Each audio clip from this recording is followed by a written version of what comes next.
अस्सलाम वालेकुम। इस लेक्चर में हम डिस्कस करेंगे न्यूक्लियर मास। जब भी हम बात करते हैं एटम के, एक सिंगल एटम के मास की या किसी भी न्यूक्लियस के मास की, क्योंकि एटम के अंदर जो न्यूक्लियस होता है उसके राउंड अबाउट इलेक्ट्रॉन्स होते हैं, तो जो एक्चुअल एटम का मास होता है वो न्यूक्लियस का ही मास माना जाता है, क्योंकि न्यूक्लियस एक डेंस पार्ट है उसका, और इलेक्ट्रॉन के मास को हम मोस्टली निगलेक्ट कर देता है। ओके, सो इसके लिए हमारे पास एक यूनिट है, unified atomic mass scale. Unified atomic mass scale की जनरल डेफिनेशन ये है। उसके लिए हमने एक रेफरेंस एटम ले लिया। रेफरेंस एटम है हमारा कार्बन। हम कहते हैं कि mass of one carbon atom divide by 12। कि आपने क्या करना है कि एक कार्बन एटम के मास को डिवाइड करवा देना है 12 से। अब अगर हम इसको डिटेल में तरह इसकी फाइनल वैल्यू निकालें तो वो कुछ इस तरह से है कि यूनिफाइड एटॉमिक मास यूनिट किस तरह से निकलता है। हमें ये बात पता है कि 6.02 x⁻23 अगर नंबर ऑफ़ एटम्स होंगे कार्बन के, तो उसका जो एटॉमिक मास होगा वो कितना होगा, 12 होगा। क्योंकि 12 जो एटॉमिक मास है वो 1 मोल ऑफ एटम का है, यानी कि आपके पास n की is equals to mass divide by molecular mass होता है। इस फार्मूले को अगर मैं थोड़ा सा सेट कर लूँ कि mass is equals to n into M होता है। अगर मैं n की वैल्यू यानी कि नंबर ऑफ़ मोल्स की वैल्यू 1 ले लूँ और एटॉमिक मास जो कि 12 होता है वो ले लूँ, तो मैं ये कह सकता हूँ कि अगर मेरे पास एक मोल है तो उसका जो एटॉमिक मास है वो है उसका जो मास है वो वही है जो उसका एटॉमिक मास होता है, यानी कि 12। और एक मोल के अंदर कितने होते हैं, 6.02 जो कि एवोगैड्रो नंबर्स हैं, उतने नंबर ऑफ़ एटम्स होते हैं। सो इस तरीके से हम ये कह सकते हैं कि हम 6.02 x⁻23 एटम्स के अंदर 12 किलोग्राम यहाँ पे हमारे पास कार्बन एटम्स है। अच्छा, यहाँ पे एक चीज़ है कि इसको ग्राम कर लीजिएगा, ये किलोग्राम नहीं है। ओके, सो यहाँ पे मिस्टेक है। सो अब हम इस फार्मूले को अप्लाई करते हैं। अच्छा, पहले हम यूनिफाइड के लिए निकाल लेते हैं। मास ऑफ वन एटम, एक एटम के लिए कितना होगा, ये जो 6.02 x⁻23 है, इस वैल्यू को आप इधर नीचे आके डिवाइड में लिख दें 12 के नीचे। इसके बाद अब आप निकालना चाहते हैं, इसको फार्मूले को अप्लाई करना चाहते हैं, जो कि फार्मूला हमने ऊपर पढ़ा था। तो फार्मूला ये कहता है कि आपने क्या करना है, mass of one carbon atom रखना है, इसको डिवाइड करवा देना है 12 से। अब ये जो mass of one carbon atom हमने निकाला है वो निकाला है 12 डिवाइड बाई 6.02 x⁻23। इसको आप डिवाइड करवा दें 12 से, तो ये 12 से 12 कैंसिल आउट हो जाएगा और ये बच जाएगा आपके पास। जब आप इसको डिवाइड करेंगे 1 डिवाइड बाई 6.02 x⁻23 आ जाएगा 1.66 x⁻27 किलोग्राम। ठीक है। अच्छा, इसको ये आएगा -27 ग्राम में आ सकता है, तो इसको आप फिर किलोग्राम में कन्वर्ट कर लें। यूनिफाइड एटॉमिक मास यूनिट को अगर आप जूल में कन्वर्ट करना चाहते हैं तो इसके लिए क्या है, हमारे पास फार्मूला है Einstein equations is equals to mc²। इसमें आप क्या रखेंगे कि वन यूनिफाइड एटॉमिक यूनिट का जो मास है उसको रख देंगे और इसको मल्टीप्लाई करवा देंगे आप स्पीड ऑफ लाइट से। स्पीड ऑफ लाइट से इसको मल्टीप्लाई करवा दें तो ये मीटर पर सेकंड स्क्वायर।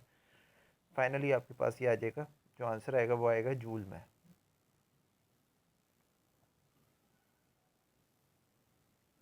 अच्छा, इसी चीज़ को आप इलेक्ट्रॉन वोल्ट में भी फाइंड कर सकते हैं इस एनर्जी को।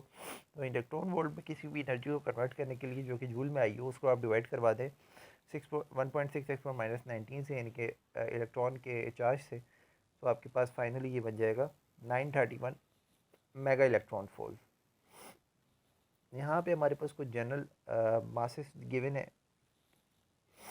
Electron, proton, neutron, hydrogen, deuterium, tritium, helium, carbon.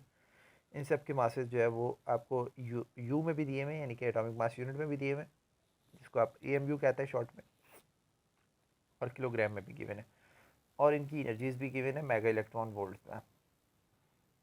Next concept आता है कि what is mean by mass defect and binding energy. Mass defect कुछ इस तरह की चीज़ है कि जब आपके पास एक एटम होता है कंबाइंड फॉर्म में, सो उसका एक सॉरी हम ये कहें कि न्यूट्रॉन और प्रोटॉन्स हैं, जो न्यूक्लियस है उसके अंदर न्यूट्रॉन प्रोटॉन्स एक साथ रहते हैं।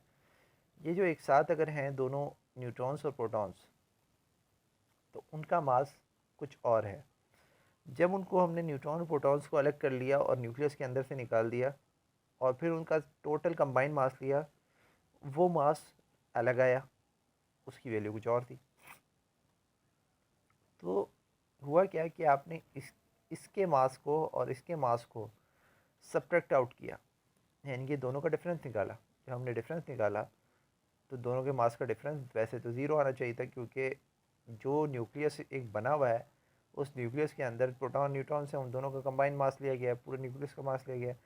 और फिर आपने क्या किया कि प्रोटॉन और न्यूट्रॉन को अलग अलग कर लिया, उसके अंदर से निकाल दिया। सो फाइनली आपने जो है मास निकाला, वो मास डिफरेंट आ रहा है, प्रोटॉन न्यूट्रॉन्स ही उसी के अंदर मौजूद थे।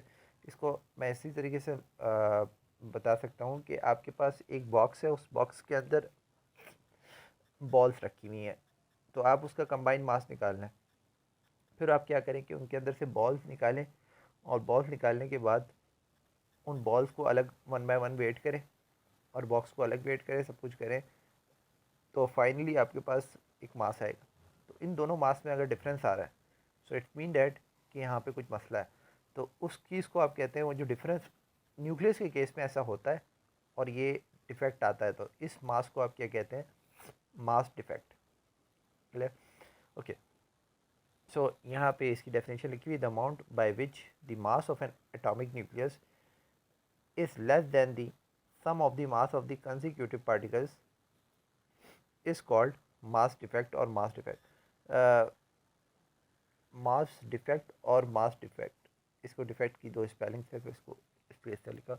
अच्छा, तो यहाँ पे और इंटरेस्टिंग बात यह है कि यहाँ पे जो आप कंबाइंड न्यूक्लियस का मास लेते हैं, वो कंबाइंड न्यूक्लियस का मास जो है वो the mass of the atomic nucleus, तो वो जो होता है वो कम होता है। और जब आप इन न्यूक्लियस को अलग अलग कर लेते हैं तो इनका मास ज़्यादा हो जाता है। जैसे मैंने बॉक्स की मिसाल दी, इस बॉक्स के अंदर अगर बॉल्स मौजूद हैं तो उन बॉल्स को अगर आप मास लेंगे अलग अलग करके, तो वो क्या है, वो ज़्यादा आ जाए। अलग अलग आपने बॉल्स को जो है मेजर किया, और जब ये सारी बॉलें एक जगह रखी हुई थी कंबाइंड बॉक्स के अंदर, और बॉक्स का आप कंप्लीटली मास ले रहे थे, वो मास कम आए, आपने इसके साथ बॉक्स भी मेजर कर लिया, तो ये एक डिफेक्ट है। ऐसा क्यों होता है वो बाद में बात करेंगे उसके ऊपर। बहरहाल इस तरह का फिनोमेना अगर होता है तो उसको हम कहते हैं मास डिफेक्ट। नीचे एक और डेफिनेशन लिखी हुई, the energy that hold a nuclear together is called binding energy. The amount of energy will be required to break the nucleus into the separate part. न्यूक्लियस के अंदर प्रोटॉन और न्यूट्रॉन जो आपस में रहते हैं, इन दोनों को आपस में जोड़ के जिस एनर्जी ने रखा हुआ है, उस एनर्जी को हम कहते हैं बाइंडिंग एनर्जी। और अगर आपको इस दोनों को अलग अलग करना है एक दूसरे से, तो आपको कौन सी एनर्जी चाहिए, बाइंडिंग एनर्जी चाहिए, जिस बाइंडिंग एनर्जी को यूज़ करके आप इन दोनों को अलग अलग करवा सकते हैं। यहाँ पे हमने जो है इसका मास डिफेक्ट का फार्मूला अगर लिखें तो वो कुछ इस तरह से लिखा जाएगा, total energy of the neutron proton combine, और इसमें से आप माइनस करवा दें total energy of the nucleus. So ये आपके पास एनर्जी का डिफरेंस आ जाएगा। और अगर आप मास डिफेक्ट निकालना चाहते हैं, तो जो न्यूट्रॉन जेड और जो आई रिपीट अगेन कि ये आपके पास, इस फार्मूले को ज़रा जूम आउट कर लेते हैं। सो यहाँ पे आपके पास जो हमने माइनस करना है वो टोटल न्यूक्लियस का मास करना है, जो कि माइनस में है, और ये हैं प्रोटॉन के नंबर को प्रोटॉन के मास से मल्टीप्लाई करवा दिया, और न्यूट्रॉन्स के नंबर्स को न्यूट्रॉन्स के मास से मल्टीप्लाई करवा दिया, और दोनों को सम कर दिया, और उसके अंदर से न्यूक्लियस के मास को माइनस करवा दिया, तो आपके पास डेल्टा एम फिर भी स्टिल कोई वैल्यू आई, जिसको आप कहते हैं मास डिफेक्ट। एक और आपके पास टर्म होती है जिसको कहते हैं packing fraction. The binding energy per nucleons of a nucleus is called packing fraction. अच्छा, बाइंडिंग एनर्जी कैसे निकाली हमने? बाइंडिंग एनर्जी ऐसे निकालते हैं, जो मास डिफेक्ट है जो नीचे लिखा हुआ है, इसको आप सी से मल्टीप्लाई करवा दें, जो कि आइंस्टाइन इक्वेशन के अंदर इसको सब्स्टिट्यूट करवा दें इन शॉर्ट, तो आपके पास बाइंडिंग एनर्जी आ जाएगी। बाइंडिंग एनर्जी जब आ गई, इस बाइंडिंग एनर्जी के को अगर हम डिफाइन करें, बाइंडिंग एनर्जी पर न्यूक्लियन, एक न्यूक्लियन यानी कि, अच्छा न्यूक्लियन एक वर्ड है, इसको ज़रा समझ लें। न्यूक्लियस एक वर्ड है कि जिसके अंदर प्रोटॉन और न्यूट्रॉन रहते हैं।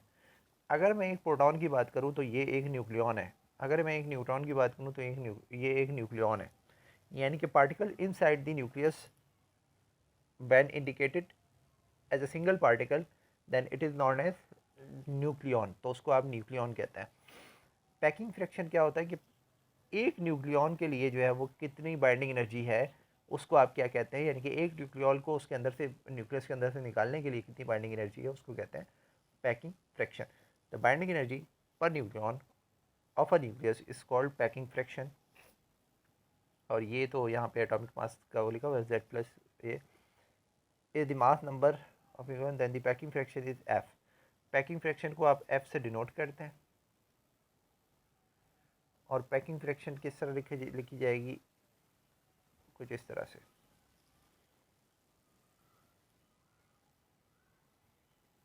ये है पैकिंग फ्रैक्शन के लिए बाइंडिंग एनर्जी आपने ऊपर लिखा, और न्यूक्लियन यानी कि ए जो कि न्यू, अच्छा जब हम यहाँ पे ए यूज़ करेंगे यानी कि एक न्यूट्रॉन और एक प्रोटॉन दोनों का सम, दोनों का सम करके उसको न्यूक्लियन कहा जा रहा है। यानी कि जब आप अलग करेंगे ना प्रोटॉन को तो एक न्यूट्रॉन भी उस साथ में अलग हो जाएगा न्यूक्लियस ब्रेकआउट होने के बाद। तो आपने टोटली इसको ए से डिवाइड करवाना है, यानी कि जो इसका एटॉमिक मास होता है। Packing fraction binding fraction is the measure of the stability of the nucleus greater than the binding energy per nucleon, the more stable the nucleus। अगर आपकी जो है ये चीज़ ज़्यादा होगी तो आपका जो न्यूक्लियस है वो मोर स्टेबल होगा। सो आई होप आपको ये टर्म्स समझ आई होंगी। बाकी कुछ और चीज़ें हैं वो हम नेक्स्ट लेक्चर में डिस्कस करेंगे।